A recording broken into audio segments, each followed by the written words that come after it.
Hvala vam, predsjedniče. Poštovane koleginice i kolege, velika mi je čast, ali i odgovornost što po prvi put u ovom domu zastupam naše građane i građanke Crne Gore.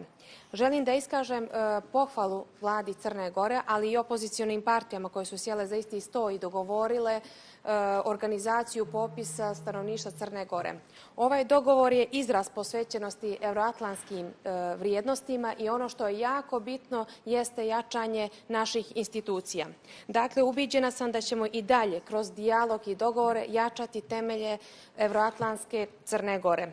Popis nije samo administrativna stvar. On je ključan za kreiranje efikasnih politika koji su u interesu svih nas koji živimo ovdje u Crnoj Gori. Podaci sa ovog popisa omogućit će vladi da identifikuje oblasti u kojima su potrebne investicije. To su obrazovanje, zdravstvo, infrastruktura itd. Znaćemo gdje su nam potrebne nove škole i vrtići, gdje ambulante, koji putovi i koji kapaciteti vodovoda treba da se grade ili proširuju. Tako ćemo obezbediti bolji i kvalitetniji život za sve građane i građanke Crne Gore. Međutim, često čujemo zloupotrebu popisa. Umjesto da nam to bude alat za jačanje naše ekonomije i cjelokupnog sistema, za neke predstavlja priliku za prebrojavanje na osnovu nacionalne ili vjerske pripadnosti. Ja ću vas samo posjetiti da u evropskim razvijenim zemljama identitetska pitanja su privatna stvar, a nikako osnova za kreiranje politika.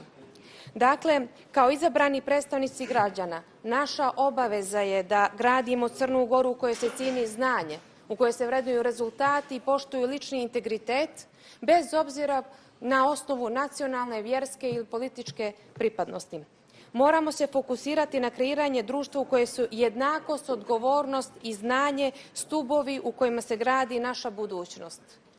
Zato sam duboko ubijeđena da će podaci ovog popisa biti korišćeni kako bi vlada stvorila bolje uslove za sve građane Crne Gore. Mi gradimo državu u kojoj se neće gledati ko si i koga znaš, već koliko znaš i koliko si spreman da doprineseš. Ovo je naša vizija i naša obaveza prema građanima Crne Gore. Hvala. Hvala, gospođo Vučilić.